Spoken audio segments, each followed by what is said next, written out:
Hello बच्चों। बेटा आज जो टॉपिक मैं स्टार्ट कर रहा हूँ, जो मैथमेटिक्स स्टार्ट करने जा रहा हूँ, उस मैथमेटिक्स का नाम है आप लोगों का कोऑर्डिनेट ज्योमेट्री।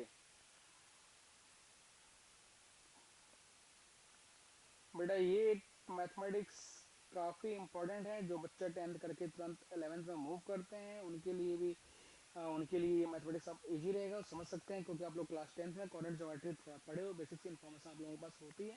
ठीक है। और ऐसे आपको ये टॉप कंप्लीट मैथमेटिक्स तो आपको जेडब्ल्यू के लिए पढ़ना ही है, कोऑर्डिनेट ज्योमेट्री। ओके, चलिए कोऑर्डिनेट ज्योमेट्री में बेटा हम लोग क्या स्टडी करेंगे, सबसे पहले वो देख लेते हैं क्या क्या पढ़ना है कोऑर्डिनेट ज्योमेट्री में। तो पहला हम लोग को जो पॉइंट है बेटा कोऑर्डिनेट ज्योमेट्री का, वो है आप लोगों का दैट इज कोऑर्डिनेट सिस्टम। जो हम लोग पढ़ेंगे क्या, coordinate system. Okay, second point हम लोग बेटा स्टडी करने वाले हैं लोकस। लोकस को हम लोग स्टडी करने जा रहे हैं। ठीक है। एंड नेक्स्ट पॉइंट आप लोगों को पढ़ना है हम लोगों को नेक्स्ट इसमें topic that is straight line. And उसके बाद हम लोग स्ट्रेट लाइन में देखेंगे हम लोग कि ज्वाइंट ऑफ मतलब जिसको हम लोग बोलेंगे pair of straight line, pair of straight line. Okay, next है बेटा आपका नेक्स्ट टॉपिक जो है इसमें आपका इसके बाद हम लोग डिस्कस करेंगे सर्कल के बारे में। सर्कल के बाद हम लोग आ जाते हैं फिर आपका पैराबोला। ओके, देन इलिप्स के बारे में बात कर लेते हैं हम लोग। फिर हम लोग बात करेंगे इसके बारे में, इलिप्स के बारे में बात करेंगे। Okay, ellipse. एंड उसके बाद भाई हम लोग देख लेंगे इसमें आपका 8 नंबर टॉपिक जो रहेगा that is hyperbola. Hyperbola. Okay, तो बेटा कोऑर्डिनेट सिस्टम ये इनमें से आप लोग इसमें हम लोग डिस्कस करेंगे। ठीक है, जो हम लोग इन सेंटर, ऑर्थो सेंटर, ठीक है, सरकम सेंटर हम लोग इसमें डिस्कस करने वाले हैं। ठीक है, ट्रायंगल्स के बारे में डिस्कस करेंगे कोऑर्डिनेट सिस्टम में कि ट्रायंगल आइसोसेलेस कब होगा, ट्रायंगल आपका रेक्टेंगल आपका कोई भी रेक्टेंगल आपका स्क्वायर कब कहलाएगा, रोम्बस कब कहलाएगा। तो ये सब सारी चीजें हम लोग यहाँ स्टडी करेंगे कोऑर्डिनेट सिस्टम के बारे में, जहाँ हम लोग कार्टेशियन कोऑर्डिनेट सिस्टम पे स्टडी करेंगे। ठीक है, उसके बाद बेटा हम लोग लोकस स्टडी करेंगे, then straight line, then pairs of straight line, then circle, then parabola, then ellipse, then hyperbola. Okay, तो बेटा ये कंप्लीट टॉपिक्स जो है आपका करीबन से करीबन आपको 40 लेक्चर ये लेगा। 40 लेक्चर्स आपको ये कवर होंगे। 40 लेक्चर्स में ये आपके सारे टॉपिक्स जो है कवर हो जाएंगे। ओके, तो बेटा चलिए हम लोग ज़्यादा टाइम वेस्ट नहीं करते हैं और आप लोग का जो टॉपिक है हम लोग स्टार्ट करते हैं। तो फर्स्ट टॉपिक जो है इसमें हम लोग स्टार्ट करने जा रहे हैं बेटा, वो है आपका कोऑर्डिनेट सिस्टम। ओके, चलिए नोट डाउन करना स्टार्ट करेंगे सही। बेटा बहुत सारी चीज़ आप लोगों ने बेसिक्स इन्फॉर्मेशन आप लोगों ने 10th में पढ़े होंगे। ठीक है, और फिर भी मैं आपको रिकॉल करता हूँ एक बार। ओके बेटा, चलिए तो भाई कोऑर्डिनेट सिस्टम में हम लोग देखें, कोऑर्डिनेट सिस्टम की अगर मैं बात करूं तो कोऑर्डिनेट सिस्टम में बेटा आप लोगों ने यहाँ पढ़ा होगा आपका जिसको हम लोग बोलते हैं रेक्टेंगुलर कोऑर्डिनेट सिस्टम। ठीक है, तो रेक्टेंगुलर कोऑर्डिनेट सिस्टम क्या होता है आपका, ये अगर मैं देखूं तो ये X axis and Y axis, फिलहाल तो अगर मैं बोलूँ ये क्या है आपका, तो फिलहाल तो बेटा ये आपका दो लाइन है जो आपस में क्या हो रहा है, इंटरसेक्ट हो रहा है। ओके, अब अगर मैं यहाँ देखूं बेटा कि ये लाइन, अब ये क्या हो गया भाई, पहले दो लाइन था जो आपस में इंटरसेक्ट हो रहा था, अब क्या है, अभी भी सर दो लाइन है जिसका लेंथ जो है वो इनफाइनाइट है। दो इनफाइनाइट लेंथ का लाइन जो क्या हो रहा है आपस में इंटरसेक्ट हो रहा है। ठीक है, अब इसको मैं अगर कोऑर्डिनेट सिस्टम अगर बोलूँ तो रेक्टेंगल कोऑर्डिनेट सिस्टम, तो यहाँ पर भाई एक्स देना पड़ेगा, वाई देना पड़ेगा, एक्स डैश देंगे और वाई डैश देंगे, तब ये कहलाएगा हम लोग का क्या, रेक्टेंगुलर कोऑर्डिनेट सिस्टम कहलाएगा। क्या कहलाएगा बेटा, रेक्टेंगुलर कोऑर्डिनेट सिस्टम बोलेगा। ठीक है, तो अब इस पॉइंट को बोलते क्या बोलते, ओरिजिन बोलते। ओके, नाउ ये सब आपको सही पता है। तो बेटा ये आपका फर्स्ट क्वाड्रेंट होता है, ये सेकंड क्वाड्रेंट होता है और ये थर्ड क्वाड्रेंट होता है, ये फोर्थ क्वाड्रेंट होता है। ठीक है, आप लोगों ने ये भी पढ़ा होगा क्लास 10th में कि बेटा फर्स्ट क्वाड्रेंट में आपके कोऑर्डिनेट क्या होते हैं, ये पॉजिटिव और ये पॉजिटिव, मतलब क्या प्लस प्लस प्लस प्लस होता है। बट अगर मैं इसमें बात करूं तो ये क्या होता है भाई, आपका एक्स नेगेटिव होता है एंड वाई पॉजिटिव, तो मतलब माइनस प्लस होता है। एंड थर्ड क्वाड्रेंट में अगर हम बेटा डिस्कस कर रहे हैं तो ये आपका वाई नेगेटिव होता है एंड एक्स भी नेगेटिव होता है, दैट मींस माइनस माइनस होता है। एंड फोर्थ क्वाड्रेंट की अगर मैं बात करूं तो बेटा ये आपका X positive and Y negative है, मतलब X positive and Y negative, मतलब प्लस एंड माइनस रहता है। ठीक है, तो बेटा ये था हम लोग का सिंपल सा, मतलब थोड़ा बेसिक्स के बारे में बात किया मैंने, जहाँ हम लोग क्वाड्रेंट के बारे में स्टडी किया। तो कुछ लोग यहाँ पर आपको ऐसा लिख सकते हैं, X is greater than zero, Y is greater than zero, बेटा बोथ आर सेम। ओके, और यहाँ पर हम लोग क्या लिखेंगे भाई, फिर इससे एक्स लेस देन जीरो और वाई ग्रेटर देन जीरो, क्योंकि आपका एक्स नेगेटिव है एंड वाई पॉजिटिव है बेटा।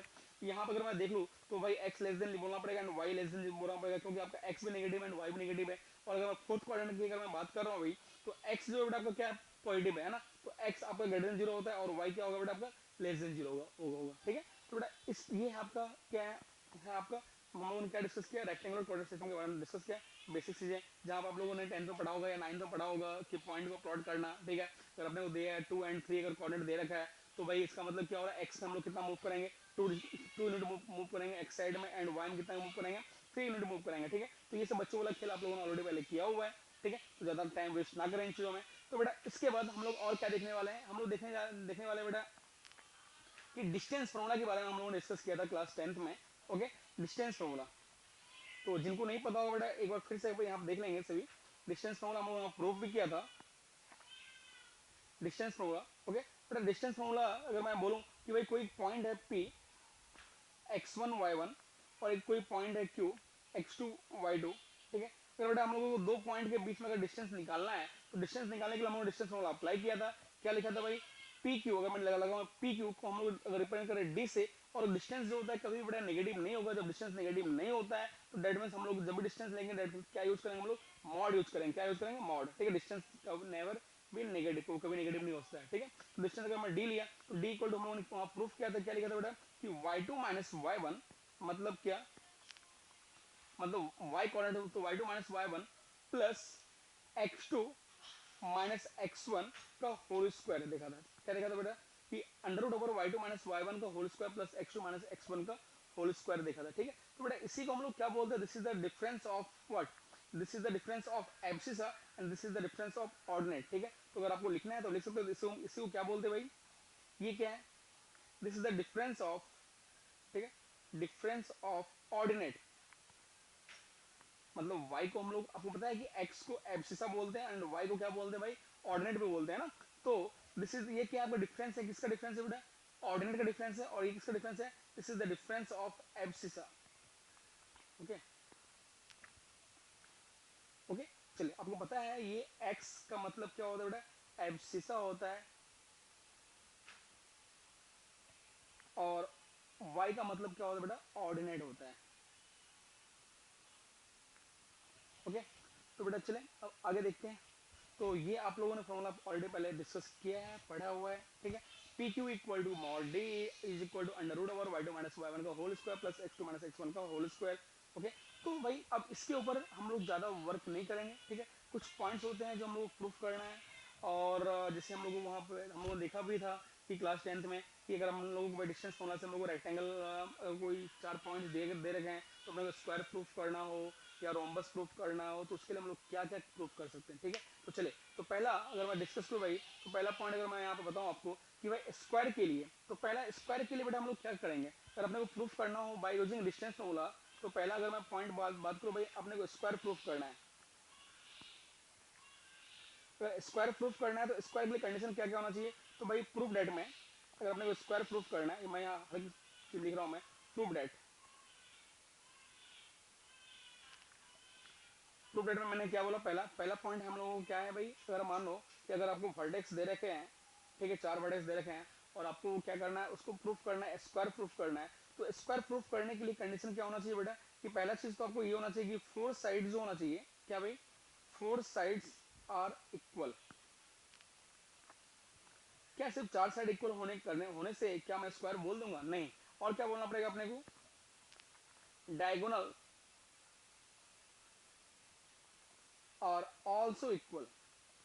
अगर किसी भी रेक्टेंगल का, ठीक है, अगर किसी भी रेक्टेंगल का अगर आपका चारों साइड अगर आपस में इक्वल हो रहा है और डायगोनल अगर आप आपस में क्या हो जाए भाई, आपस में इक्वल हो जाए, तो मैं बोल दूंगा भाई कि वो क्या है, आपका स्क्वायर है। वो क्या है बेटा, आपका स्क्वायर है। ओके, नाउ नेक्स्ट पॉइंट आता है बेटा को रोम्बस। अगर मैं रोम्बस के बारे में अगर बात करूँ, पॉइंट नंबर 2, अगर भाई अपने को प्रूफ करना हो रोम्बस के बारे में, तो रोम्बस कैसे प्रूफ करेंगे भाई। ओके, रोम्बस के लिए बेटा आपका ये क्या होना चाहिए, 4 साइड्स आपस में क्या होना चाहिए, इक्वल होना चाहिए। 4 साइड अगर आपस में इक्वल है और डायगोनल अगर आपस में इक्वल नहीं है, तो मैं बोल दूंगा बेटा वो कि वो क्या है, आपका रोम्बस है। वो क्या है, आपका रोम्बस है। ओके, नेक्स्ट अगर बात करूँ बेटा, नेक्स्ट अगर नेक्स्ट क्वाड्रिलेटरल की अगर मैं बात करूँ, तो आपको क्या रेक्टेंगल के बारे में अगर मैं प्रूफ करना हो, कौन सा, रेक्टेंगल, ठीक है। थर्ड पॉइंट आपका रेक्टेंगल, सॉरी, हम लोगों ने अभी जो डिस्कस किया, तो आपको कोई भी क्वाड्रिलेटरल दिया जाएगा, क्वाड्रिलेटरल का मतलब आपको वर्टेक्सेस दिए जाएंगे, ठीक है। तो प्रूफ करना है आपको, स्क्वायर प्रूफ करना है या फिर आपको रोम्बस प्रूफ करना है या फिर रेक्टेंगल प्रूफ करना है या फिर पैरेललोग्राम प्रूफ करना है, ठीक है। तो हम लोग उसमें क्या करेंगे, ओके।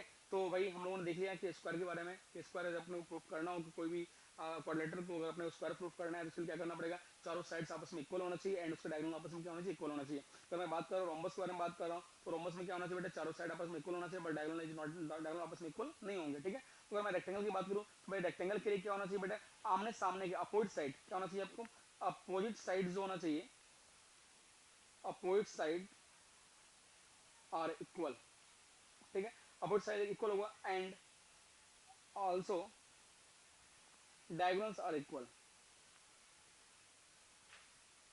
मतलब क्या कि भाई आपका अगर रेक्टेंगल प्रूफ करना है तो अपोजिट साइड जो आपस में इक्वल कर लेंगे हम लोग बाय यूजिंग डिस्टेंस फॉर्मूला से, और डायगोनल्स भी हम लोग क्या करेंगे, इक्वल करेंगे, ठीक है भाई। जिन जिन लोगों ने क्लास 10th में एप्लीकेशन नहीं किया होगा डिस्टेंस फॉर्मूला का, उसको थोड़ा डिफिकल्टी जाएगा, तो थोड़ा पेशेंस रखेंगे और यहाँ पर आप लोग देखेंगे, ट्राई करेंगे, ठीक है। चलिए हम लोग जब यहाँ पर प्रॉब्लम सॉल्व करेंगे, जब क्वेश्चन लेंगे तो हम लोग वहाँ देखेंगे कैसे करना है। ओके, नाउ नेक्स्ट पॉइंट बेटा हम लोग देखेंगे आपका क्या पैरेललोग्राम प्रूफ करना है। तो पैरेललोग्राम के लिए क्या करेंगे बेटा, अगर आपको पैरेललोग्राम प्रूफ करना है, नेक्स्ट पॉइंट में अगर मैं देखूँ पैरेललोग्राम, पॉइंट नंबर 4,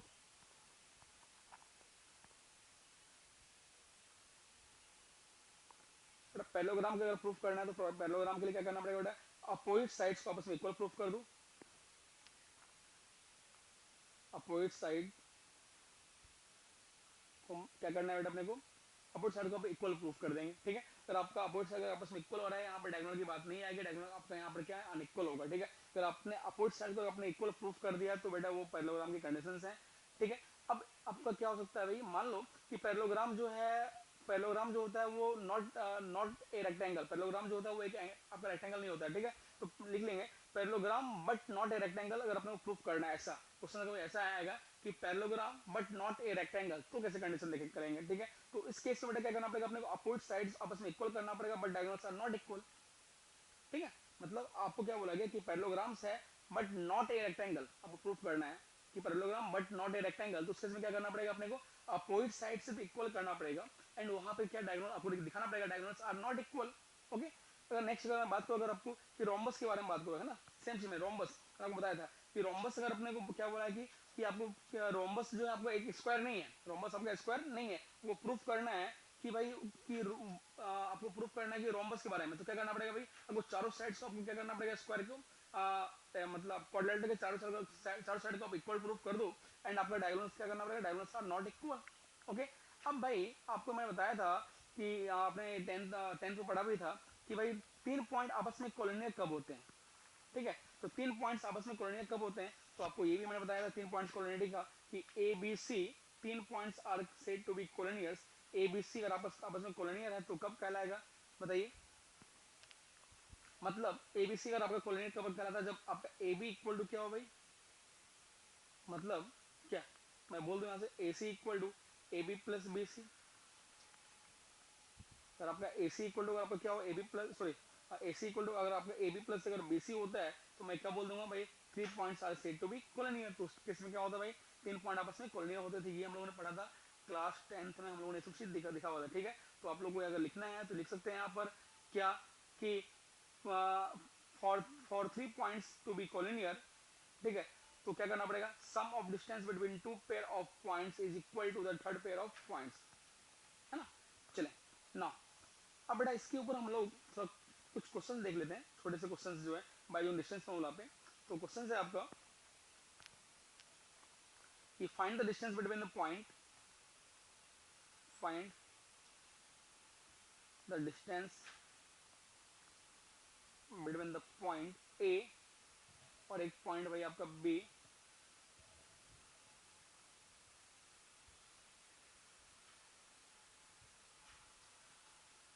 बेटा ये हम लोग आगे पढ़ेंगे, इसको हम लोग बोलते हैं पैरामीट्रिक पॉइंट बोलते हैं, क्या बोलते हैं हम लोग, पैरामीट्रिक पॉइंट बोलते हैं, ठीक है।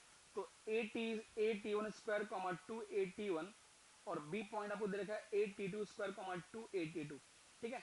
आपको क्या बोलना है, बोला है आपको डिस्टेंस निकालना है, किसके बीच में, दो पॉइंट के बीच में डिस्टेंस निकालना है। तो भाई डिस्टेंस निकालने के लिए आप लोग क्या करेंगे, अप्लाई करेंगे डिस्टेंस फॉर्मूला।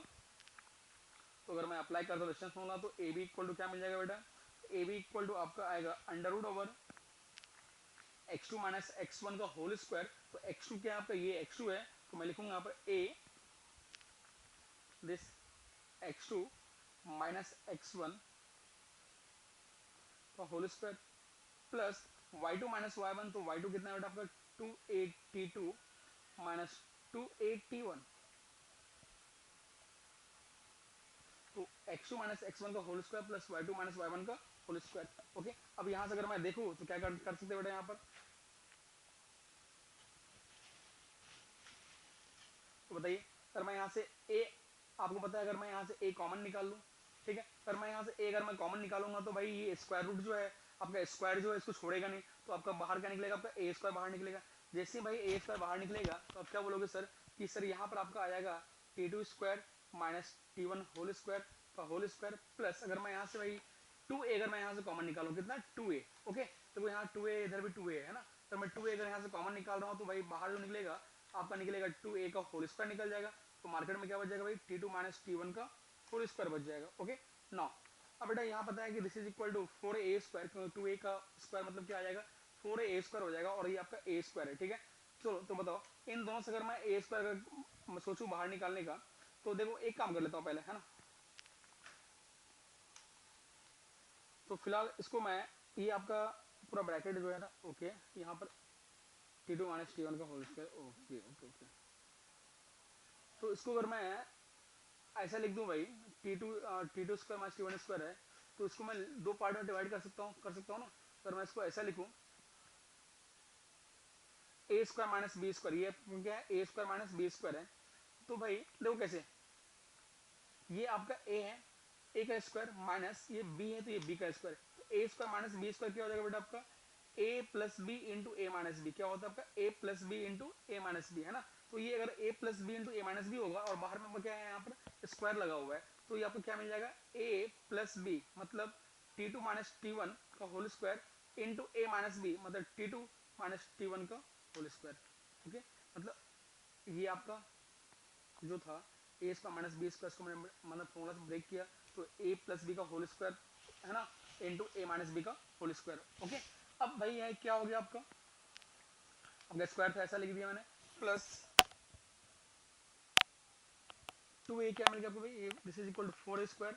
नौ इसको मैं इसी तरह रख सकता हूँ, क्यों, क्योंकि आपको फायदा मिल जाएगा बाहर निकालने में, कॉमन बाहर निकालने में। ओके, तो देखिए यहाँ पर अगर मैं यहाँ से भाई ए स्क्वायर यहाँ पर भी ए स्क्वायर यहाँ पर भी अगर मैं बाहर निकालूँ यहाँ से, तो क्या निकल जाएगा बेटा बाहर स्क्वायर रूट से बाहर, इन दोनों पहले हम लोगों ने क्या किया, इनसे और इनसे अगर मैं कुछ कॉमन निकालूँ, अगर आप लोगों को दिखाई पड़ रहा हो तो भाई a square into t two minus T one का होल स्क्वायर, ये दोनों से मैंने कॉमन निकाल लिया, जैसे कॉमन निकाल लिया तो मार्केट में बच गया भाई, क्या बच गया भाई मार्केट में T two plus T one बच गया इसमें भाई साहब, तो T two plus T one का होल स्क्वायर बच जाएगा, प्लस क्योंकि मैंने ए स्क्वायर तो कॉमन निकाल लिया तो बच जाएगा ओनली यहाँ मार्केट बच जाएगा 4, क्योंकि T two minus T one का होल स्क्वायर तो मैंने बाहर निकाल दिया है। ओके, अब मैं ऊपर वाला पार्ट अगर मैं इरेज कर दूं,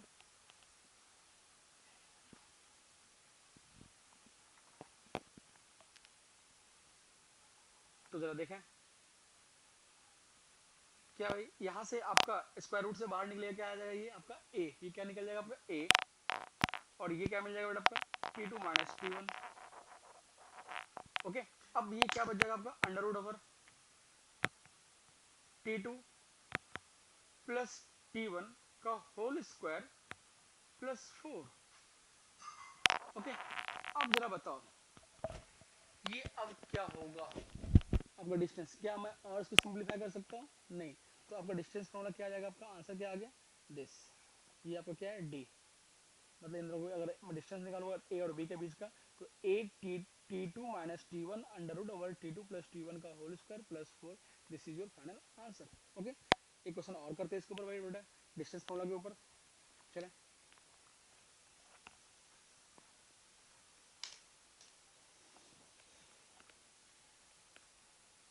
चलिए क्वेश्चन लिखिएगा, find the distance between the points, find the distance between the points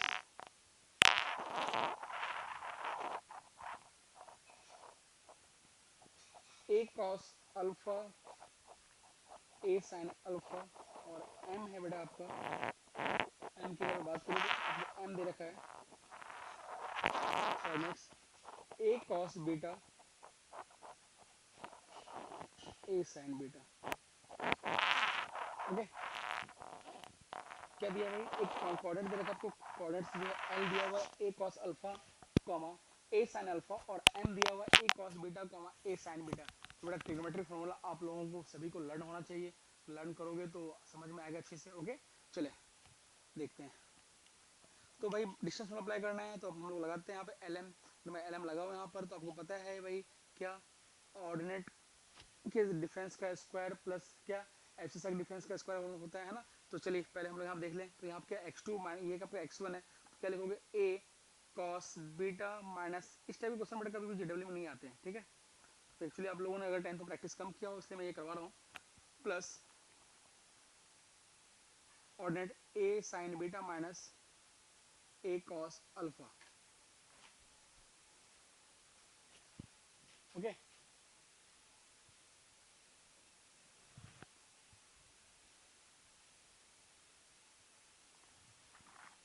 तो अब भाई ये आपका क्या आ गया, a sign beta minus a sine alpha, printing mistake बेटा, a साइन अल्फा। ओके अब यहाँ से बेटा क्या हो जाएगा आपका, जरा देखो इसको अगर खोलने की अगर इच्छा हो तो खोलो। तो फिलहाल इन दोनों से अगर मैं a यहाँ से कॉमन निकालूँ तो a तो बाहर निकलेगा आपका a स्क्वायर, और आपको यहाँ पता है कि this is equal to cos beta और this is equal to cos alpha. किसी को समझ में नहीं आ रहा होगा भाई ये a स्क्वायर से कैसे आ गया भाई साहब, ये a बाहर निकलेगा तो ये तो छोड़ने वाला नहीं है ना, तो ये तो उसके सर पे आके बैठ जाएगा। तो cos beta minus cos alpha. Similarly अगर मैं यहाँ से अगर a निकाल लो, this is equal to sine beta minus sine alpha का होल स्क्वायर हो जाएगा भाई। अब भैया इन दोनों से सभी से अगर मैं ए स्क्वायर का बाहर निकालता हूँ तो ए आपका हंसते खेलते बाहर निकल जाएगा, और दुनिया वाले इसको cos beta minus cos alpha का whole square plus sine beta minus sine alpha के होल स्क्वायर के नाम से पुकारेंगे। ओके कोई शक? No sir. चले अब भाई यहाँ पर आपको ट्रिग्नोमेट्री के कुछ फॉर्मूले अप्लाई करने पड़ेंगे जिसको आप लोगों ने बहुत अच्छे से पढ़े होंगे। फिलहाल अगर बात करें ए माइनस बी का होल स्क्वायर के बारे में, तो भाई साहब a square plus b square minus 2ab मतलब 2 cos alpha into cos beta, plus यहाँ से अगर मैं ओपन करूँ इसको तो साइन स्क्वायर बीटा, स्पेस कम होने का मैं नीचे लिख रहा हूँ, plus sine square alpha minus 2 sine alpha into sine beta.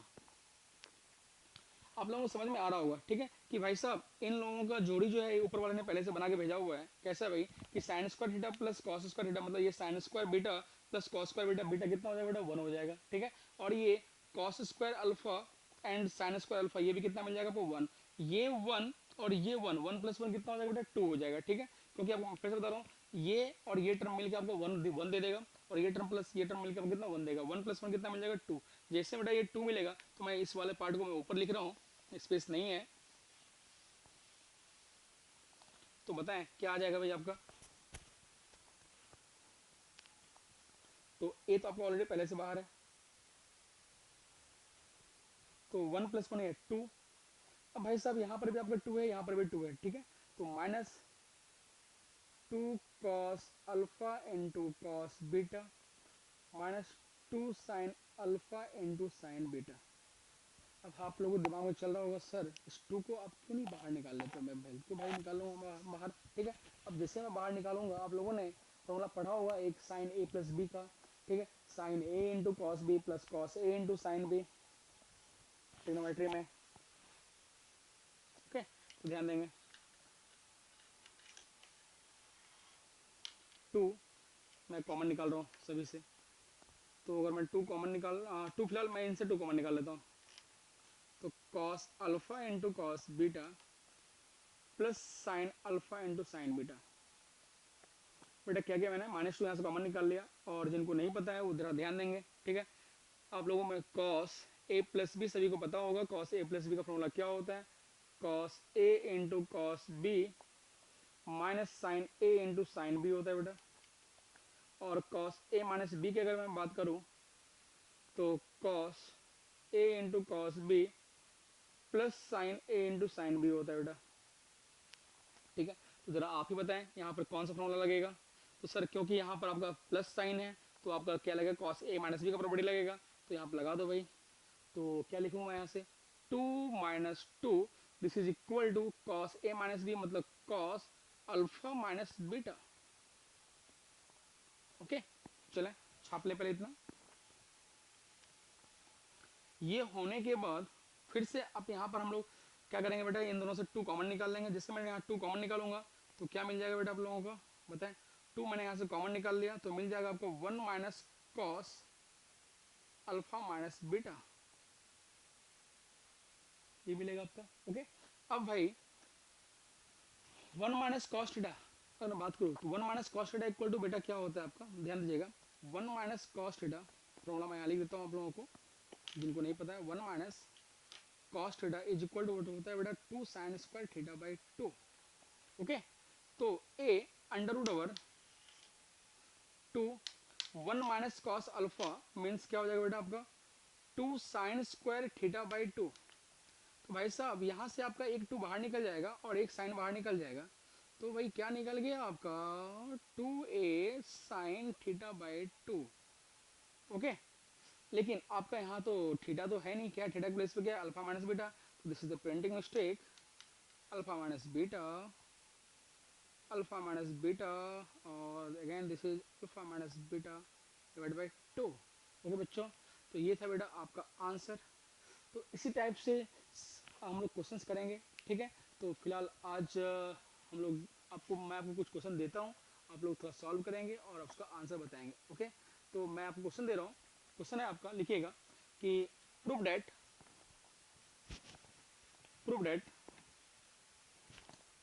Bye using distance formula करना है बेटा। ओके, कि प्रूव डेट द 4 points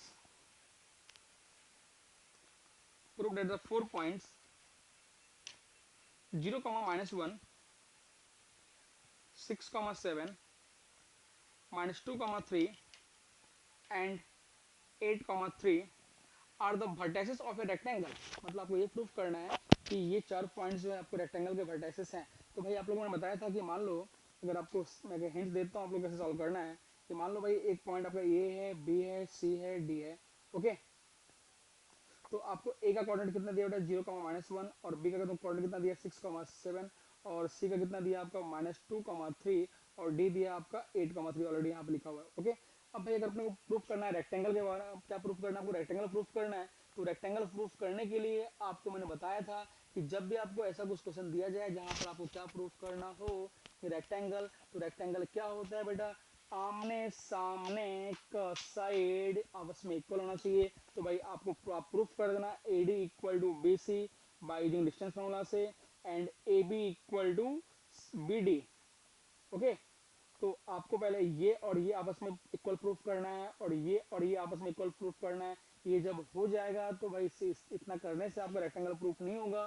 तो क्या करना पड़ेगा अपने को, डायगोनल भी प्रूफ करना पड़ेगा। तो आपको क्या निकालना, AC निकालना पड़ेगा और BD निकालना पड़ेगा और AC और BD आपस में क्या आना चाहिए, इक्वल आना चाहिए। तो बेटा आप ये करना और ये करके देखना, ठीक है, कि आपस में अगर आपके इक्वल आ रहे हैं तो आपका ये रेक्टेंगल होगा। तो भाई ठीक है, तो बेटा इसके बाद जो हम लोग देखेंगे हम लोग देखेंगे लेक्चर नंबर 2 में। तब तक के लिए नमस्कार, शुभ रात्रि, गुड नाइट।